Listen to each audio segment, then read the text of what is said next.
Hi everyone, this is Christine from the Door Doctor, and I'm back today with a traditional red Christmas poinsettia flower wreath, or poinsettia, depending how you like to say it. This is the first time I'm going to be doing this rolled petal when I make a poinsettia, so it'll be a little trial and error that I will work out alongside of you as we make this wreath together, but hopefully it'll be very pretty in the end. So we'll break this into several parts. Part one is going to be supplies. Part two will be making your petals and placing them on the wreath. And then part three, usually I like to do all the finishing touches, applying the flower center, putting the backing on your wreath, sort of neatening things up.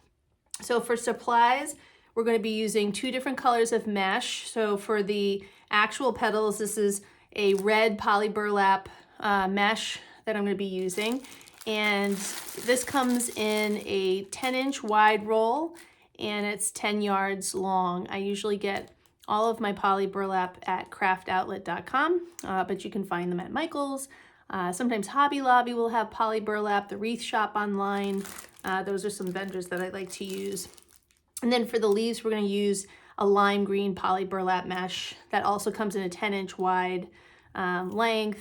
It's a 10-yard long roll. And I think for this wreath, one roll of red should get you through the whole flower, but don't quote me on that yet. We'll have to kind of play it by ear. I'm not sure quite how many petals this is going to take me. And then for our wreath base, we're going to use an 8-inch wire wreath frame. I get this from the Dollar Tree, so very economical. It is already prepared for the wreath with my number 5 plastic mesh applied to the circle, the central circle part here. This I buy in sheets from Hobby Lobby. So if you just search up 5 plastic mesh, you'll see these big long, I think they're like 2 feet by 15-inch rectangular squares of number 5 mesh, and they're about $2 each. And I've already just cut a circle, applied my zip ties to keep it in place. I cut a red circle using my wreath frame as the template. This is going to be the covering for the back of our flower wreath. As usual, I always have lots of my 8-inch plastic zip ties to apply my petals. And this time I even have some red ones to apply the backing to my wreath. And you might want to have a nice pipe cleaner to have as a loop on the back of your wreath for hanging. And for the center of our wreath, I'm going to use these. They're about 2-inch in diameter, gold styrofoam based. They almost look like they have tinsel on them. Little floral or bulb picks. I'm going to use 3 of them. You can tell that I've been playing with them a little bit because they're all bent. And we're going to use 3 of them in a cluster for the middle of our flower wreath. And I've purchased these at Michaels.com. So Michaels, I also found them actually recently at Hobby Lobby. And Hobby Lobby has, I think they're about 99 cents each. They have all different pretty colors. So you should get some of these. So we'll put those in the center of our poinsettia. All right, so now I'm going to clear everything out of the way here. Go ahead and get some of your mesh ready. And when we come back, we'll start making our petals. All right, welcome back. So before we start applying our petals to our wreath frame, I wanted to say a word or two about cutting mesh. So for poly burlap mesh, which I use in many of my wreaths, it's probably easiest to use a wood burner to cut this. You've probably seen this in other videos of mine. The reason for this is that poly burlap is essentially a plastic, and it frays at the end. And the benefit of using a wood burner is that the heat from the wood burner is going to, number one, cut through this plastic fairly quickly. But number two, it's going to create a little melted edge so that as you cut, it should seal the mesh and make it less likely to fray. Now, is it going to never ever fray? No, it's always going to fray a little bit. I think that's just what you have to come to expect with any type of mesh like this, but it certainly makes it a little bit more durable and quicker to work with. The one thing you have to keep in mind with a wood burner is when you melt plastic, It gives off fumes. So I always tell people to wear a mask when you're cutting lots of mesh. The other thing is safety, because these wood burners get very hot. And so you obviously need to be careful, but as you're cutting, you need to cut on the appropriate work surface. And so here I have my plastic cutting board. I don't usually cut the actual mesh here. I cut over here on my glass tabletop. This is my dining room table. So have some sort of a glass work surface, glass cutting board, something that you can use that's durable, that you're not going to melt, and cause a fire. So for me, this setup works for me. I put my, my cutting table, or rather my cutting board, on top of my glass table rather than underneath the glass surface, just because I like to eat on my dining room table on occasion, and it's easier to just remove my cutting board when I'm not working on things like this. So this is my wood burner here. I purchased this one at Michael's online. I don't know if it's still available still, but you can see that it has a beveled tip on it. They usually come with a number of different tips. You can pick whichever one seems to work best for you. I just feel like this cuts through the little squares on the mesh pretty easily. And so typically what I'll do is I'll unroll my roll of mesh, measure out 10 inches, and then I slide it over to the side and use my wood burner to cut it, which, you have to have, I guess, a well-trained eye not to make any mistakes doing it this way, but it works for me, and just sort of grown accustomed to that. I'll just do a couple here. I've already cut a lot of red squares for all of my projects. A lot of red flowers coming. And so usually because this is a 10-inch wide roll, I'm cutting these into 10 by 10 inch squares. So I'm measuring at 10 inches and cutting at 10 inches. I already took my eye off of that. And then one additional thing that I like to do with all of my poly burlap squares is, after cutting them with my wood burner, I like to take a small craft paintbrush and just dot along the cut edge a little bit of Mod Podge and let them dry for a few hours, because then you're going to get even more durability for each of your squares. All right, so I would say take a full roll of red. I think we'll use a full roll. Cut it into your 10 by 10 inch squares. Prep them however you like, and we'll start making our petals now. I believe what we'll end up doing is 3 rows of petals for this flower. We're going to use the second wire here, not the outer wire, but the second one in. And because this frame is broken into 3 sections, I believe, don't quote me on this, I'm going to aim for 5 petals in each section. So for the first row, plan on 15 petals. All right. And like I said, I've never made this particular petal, so we'll just have to discover together how this ends up looking. I've used this rolled technique for my Christmas tree wreath, so it's the same idea. This time I'm just applying it to a wreath frame. So you're going to take your cut square, you're going to have the curves facing up, and I would say place it on the table in front of you in a diamond configuration. So you have one point facing your stomach. And we're basically going to roll inward from the point nearest you until you get to about the halfway point of the square. All right. And I would say, roll it so that it's somewhat loose. Maybe that little tube is about 1 inch in diameter. And then you'll roll from the opposite point inward as well and meet up in the middle like that. Just so it looks like this. And at each end, it almost reminds me of like a little ice cream cone or one of those waffle cones. So the waffle cone should, face upward. And then you're going to pinch it in the middle, and we're going to bend it in the middle. And this is how you'll apply it to your wreath, with the opening of the waffle cones facing up. And I don't know, I think I would try as best you can to get these 2 legs of the petal as even as you can make them. And then I'm just going to apply it to that second row on the wreath. Now you could use red zip ties. I do have red zip ties for the backing of my wreath, but I don't have a lot of them. So I'm going to use clear zip ties. This is usually what I use for most of my flower petals. Anyway, they tend not to show through, so even with a red color, I haven't had that problem. All right, so let's try another one.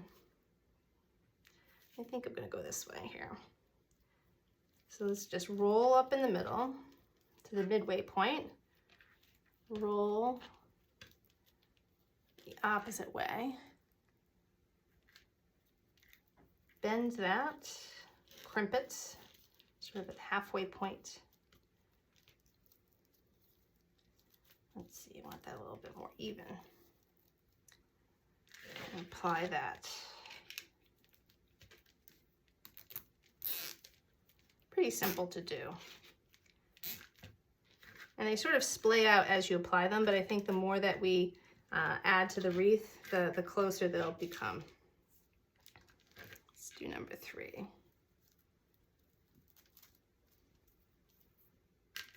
All right.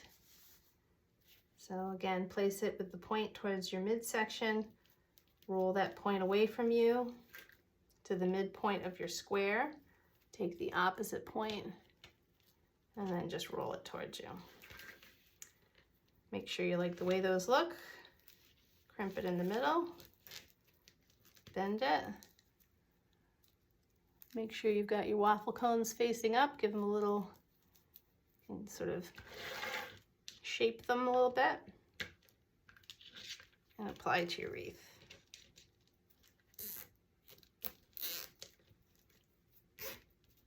So I think I'll finish this first section and decide at that point whether I want 5 or not.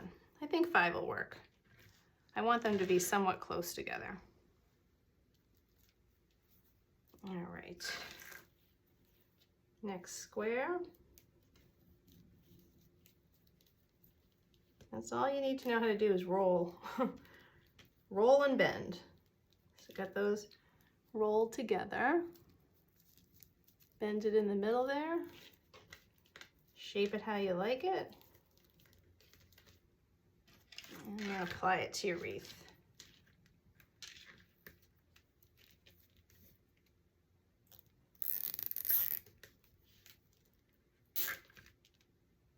All right, let me step back for a second. I think I will do 5. So it'll make for a very full outer row. So let me do one more in this section. So 5 in each section, 15 total.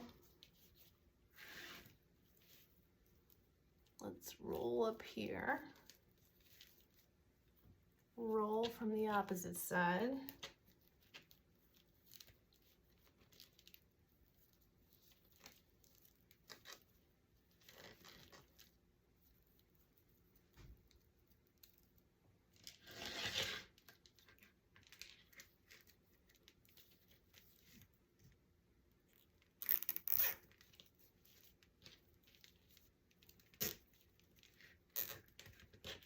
I'll just cut the zip ties and decide if I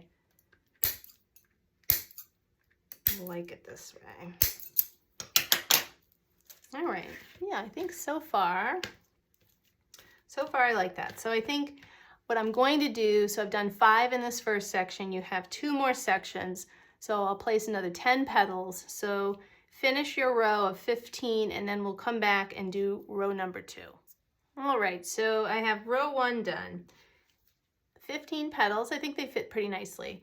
I think by starting with 15, the likelihood is that when all is said and done, you're going to be very close to 1 full row of mesh, or 1 full roll, rather, of mesh. So if you really are nervous about having to buy a second roll of mesh, maybe you make a lot of mistakes cutting your mesh, or a lot of them start to fray, you can always, I would say you could get away with, a couple less petals. Maybe you do 12 per section, and that will save you on some squares of mesh.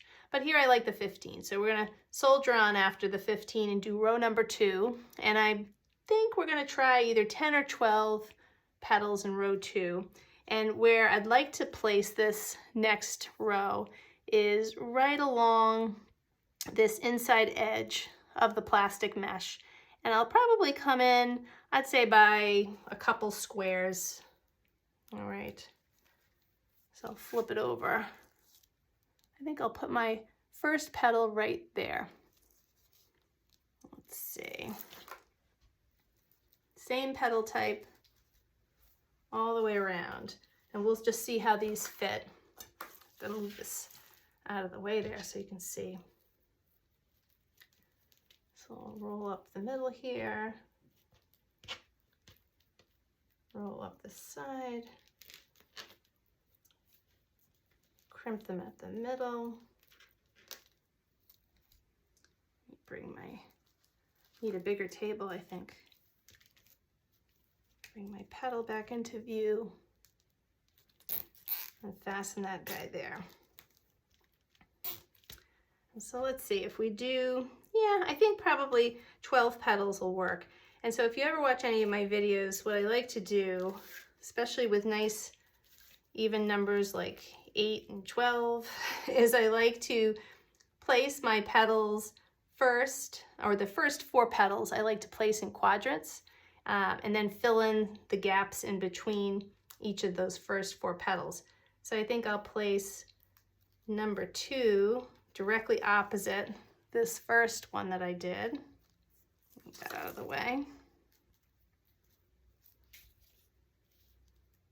And then once we have those first 4, we'll place the remaining 8 in the gaps.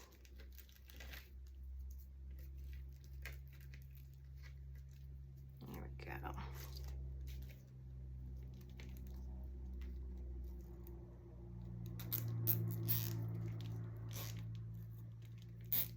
There we go. So sort of in a north, south, east, west configuration. So I have my north and south. Now I'll do my east and west.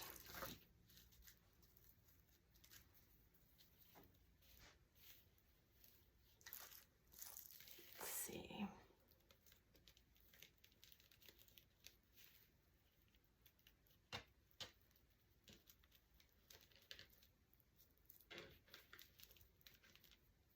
And again, make sure your waffle cones face upward.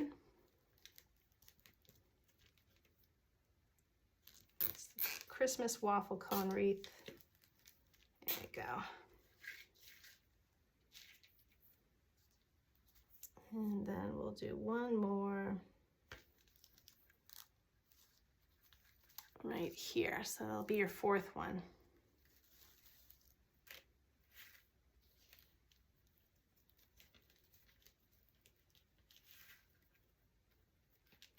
Roll that guy to the middle. Pinch it in the middle, bend it.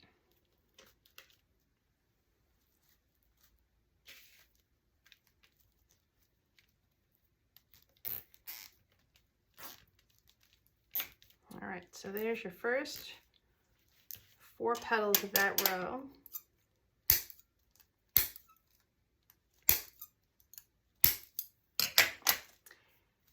And now we're just going to fill in 2 petals in each of these little blank sections here. And try your best to evenly space them. Doesn't have to be perfect.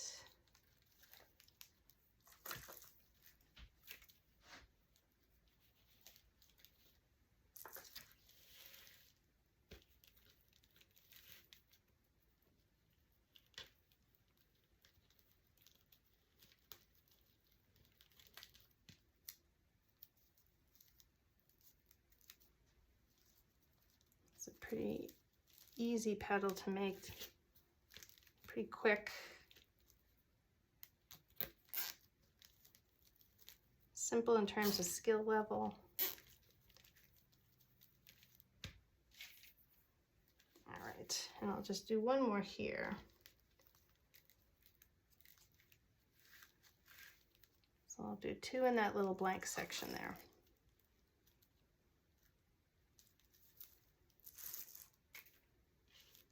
Hard to know where to put my wreath so that you can see. It's taking up a fair amount of space.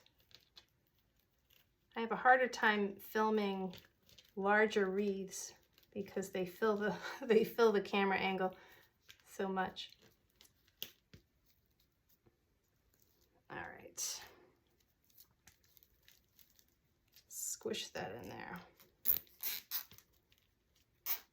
All right, so let me just arrange my petals so they're not overlapping. I think I'd like them to just kind of touch each other.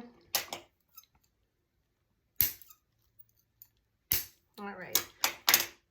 So now I'm going to break away. I'm going to put 2 more in each of these remaining 3 sections. So 12 petals total for row 2, and then we'll come back and do the final row, row 3. I believe that'll be 6 petals. Will it maybe 8? It'll be a surprise. I'll see you in a few minutes. All right, so row 2 is completed. 12 petals in place, looking nice and full. I'll flip this over so you can just see petal placement for those 12. So row 1 was the second wire, row 2 is just inside the mesh, and row 3 will encroach further on the center of the wreath. And in looking at it, I think we could probably place 8 petals here. So I'm going to go for 8. You know, unfortunately, that will really kind of take you into a second roll of mesh. But like I said before, you could always decrease the number of petals, maybe do 12 in the back, 10 in the second row, and try to scale down the numbers so that you don't go over 1 roll. But it's always good to have an extra roll anyhow in case you make cutting mistakes, which I often do. So for row 3, I think we'll put our zip ties just inside the tip of this second row petal. And I changed my mind about the red zip ties. I think I'll use the red zip ties for this final row. It's certainly not required, but that way I won't see as much of the zip tie when I put my flower center on top. So we'll do these next 8 petals, and I'll use my same quadrant technique to place the first 4. So I think I'll go, let me see, I think I will go a couple squares. I'll show you this in a minute. I think a couple blank mesh squares in front of that last petal. So maybe about 1.5 inches inward from the second row. Put that off to the side so I can make my petal. This should be getting pretty quick and easy at this point.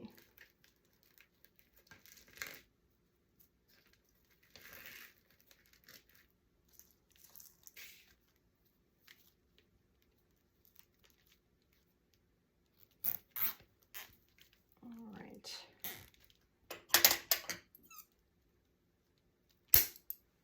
Number 1. We'll do number 2 exactly opposite that.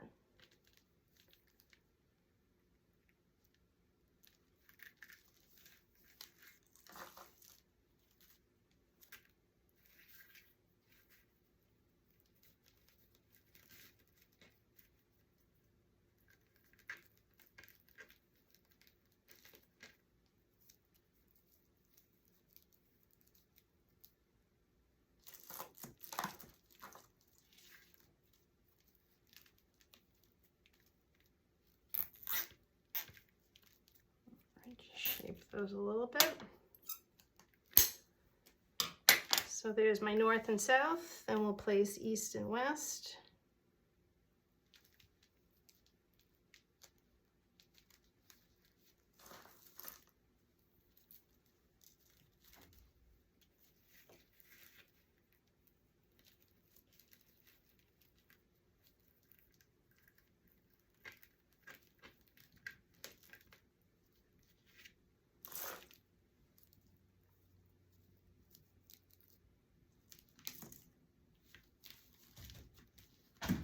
I just heard one of my rolls of mesh go tumbling off my table. I have like a forest of mesh rolls just outside the camera view. All right. North, south, east, and now west. We'll go right there.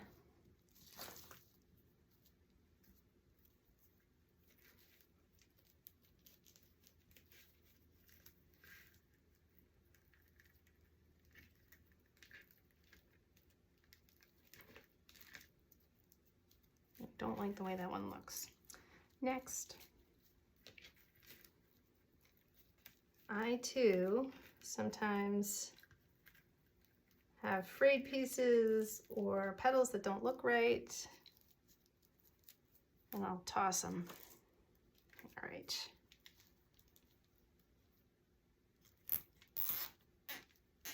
All right, so the first 4, let me cut these zip ties out of the way. Angle that up. So there's the first 4, north, south, east, west. Let's stick 1 in each remaining space there.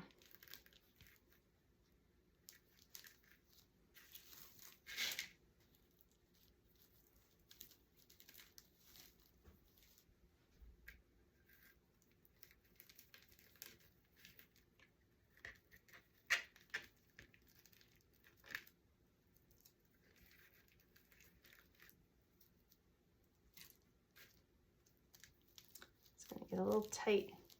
I have to kind of squeeze these petals in.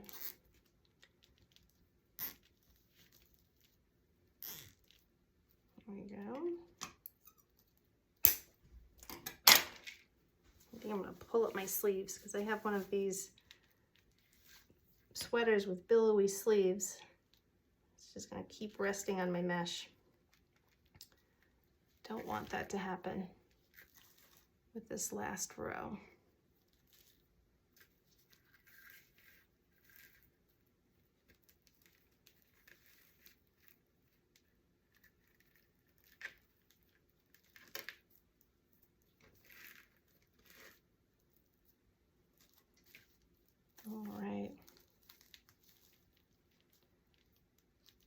All right, so that will fit nice. So I'm going to finish placing my last 2 petals here, and then when we come back, we'll get ready to apply the flower leaves and the flower center. All right, so 3 rows of petals done. I think that looks really pretty. Nice and full, simple petal. And now we're going to place leaves along the back. So flip your wreath over. Before I place the petals, or before I place the zip ties for the leaves, I'll just give you another view of the 3 different rows, how the zip ties are placed. For the leaves, I think I'm going to add 5. So you're going to cut lime green or whatever green you choose into, again, 10-inch by 10-inch squares. Cut 5 or 6 of them so you can have an extra. And what I like to do is I like to place a zip tie. I used to just attach them to the outer wire on the frame, but I felt like that was a little too flimsy, and so now what I like to do is I like to sort of weave the zip tie from the middle little wire out, and so I'll place it under this middle black wire, over the second wire, and under the third, like that.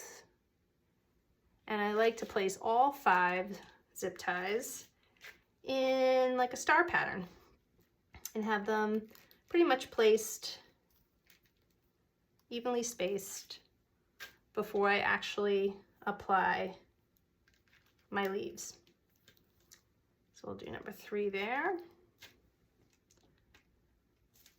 Let's do 4 right about here. So under, over, under. Under, over, under. So I'll bring that closer so you can see. Under, over, under. So it comes out under here, and you're going to place your leaf right, you're going to kind of tuck it under here, this outer part, and tighten your zip tie. So to make this leaf, I do the same leaf for a lot of my flowers. So you're going to take your 10 by 10 inch square, again place it with the curved sides facing up in a diamond configuration with the point towards your stomach. You're going to take that point, move it to the middle, take the opposite point, and meet the first one right in the middle. It's almost like, it reminds me of an envelope, you know, that has the flap open on each side. So you're going to make your unclosed or your open envelope and then gather across the midsection here. And then to me, it always reminds me of sort of like a bow tie. All right. And then you're going to apply that. I usually give it a little bend in the middle. Apply it right over your zip tie and fasten it.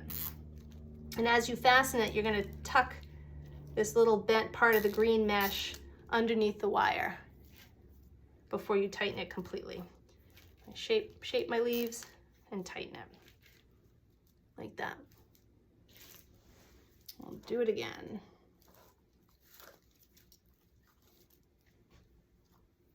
All right. So diamond configuration for your mesh. Take the point that's nearest your stomach, bring it to the middle, take the opposite point, meet the first point in the middle, gather across the midsection here, give it a little bit of a bend, and then apply it right on top of zip tie number 2. Tucking the green part of the mesh, the bend in the mesh under the wreath frame as you do it. All right, number 3.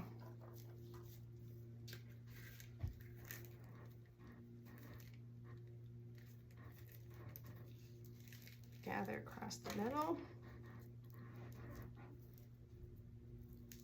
A little bit of a bend.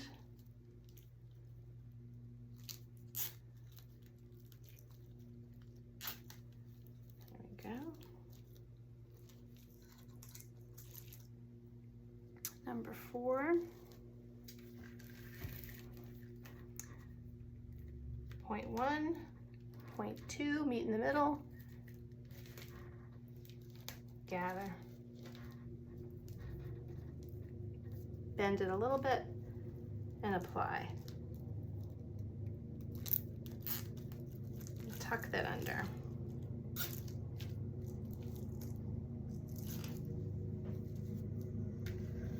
And then last one.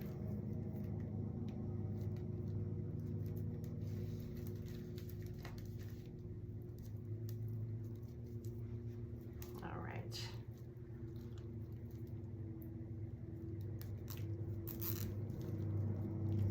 Tuck that guy under. All right. I'm just going to give all my zip ties a little extra pull. Trim the edges, and then you have all your leaves attached.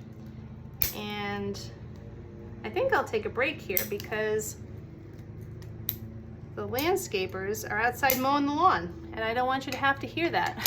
So let me flip this over, let you see what it looks like from this side with the leaves poking out. They poke out just slightly. You gotta give them a little tug so that you can see them better. And we'll come back in a few minutes and we'll apply our flower center. I think that'll look lovely when all is said and done. All right, back for the last part. The front lawn is mowed and it's quieted down a bit. And now that we have our leaves applied, we're going to finish by placing our flower center. And like I mentioned before, I saw a great selection of these online at Hobby Lobby. They had purple, red, silver, gold.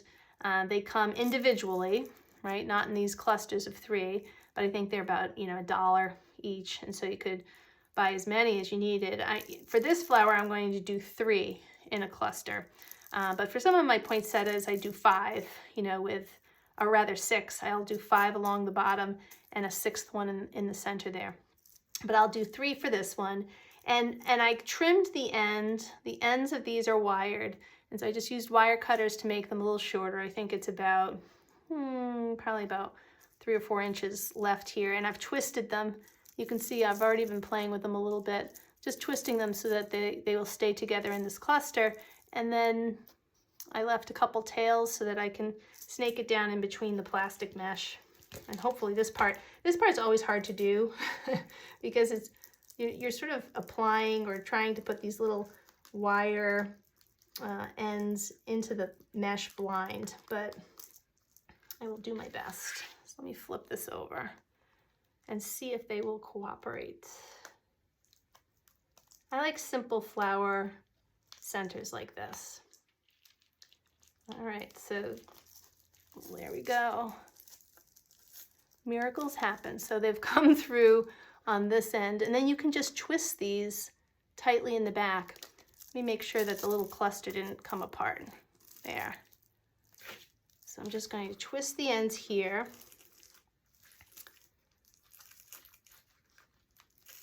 There. And then I'll probably trim these. For now, I'm just going to tuck them through the plastic mesh and on one side and under the wire frame on the other side, just to get them out of the way. Let me just take one more look. And I think the red zip ties in the center of the wreath were a wise choice because you can't really see them poking out at all as opposed to the white ones. So there. So there's the wreath itself. Now for finishing, I'm going to flip this guy over.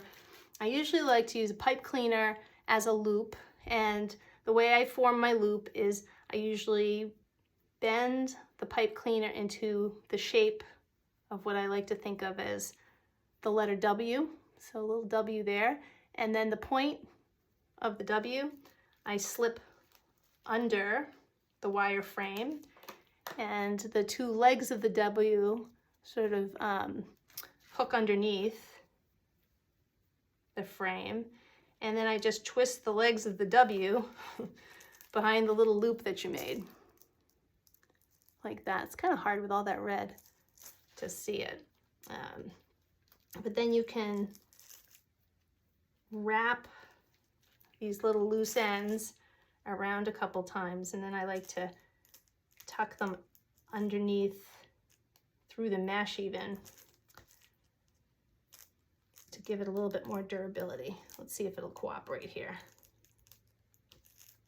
There. So you can see how I sort of tucked it under this plastic mesh to these little loose ends. And then I usually cut a circle with some pinking shears, the same shape as the wreath back, and I use my little hole puncher. Everybody asks me about my hole puncher. This is a little teeny tiny, you can barely see it, circular hole punch.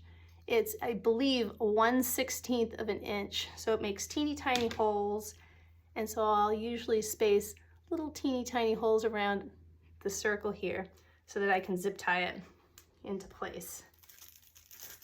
Let me just move this guy, and I'm just going to grab my red zip ties and finish it off.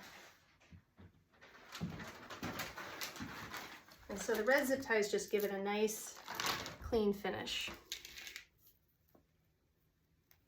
But you don't have to, I mean, you don't have to have the red zip ties and buy all these extra materials. I think if you're making it for yourself, you just want the back to be neat.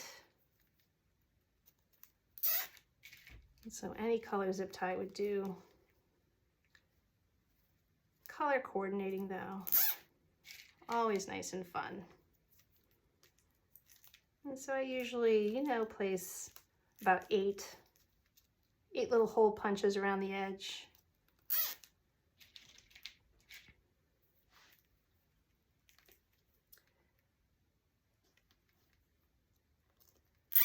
And then you won't scratch your door.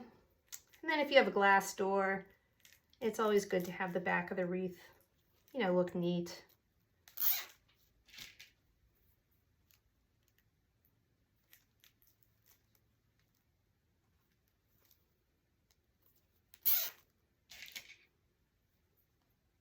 I love a red and gold wreath for the holidays. It's pretty, pretty classic. Obviously you can do all sorts of colors. I like a white flower wreath with a silver center. I might do that next for my own front door. All right, let me just tighten all these zip ties. Give them all a little extra snug. Trim those edges.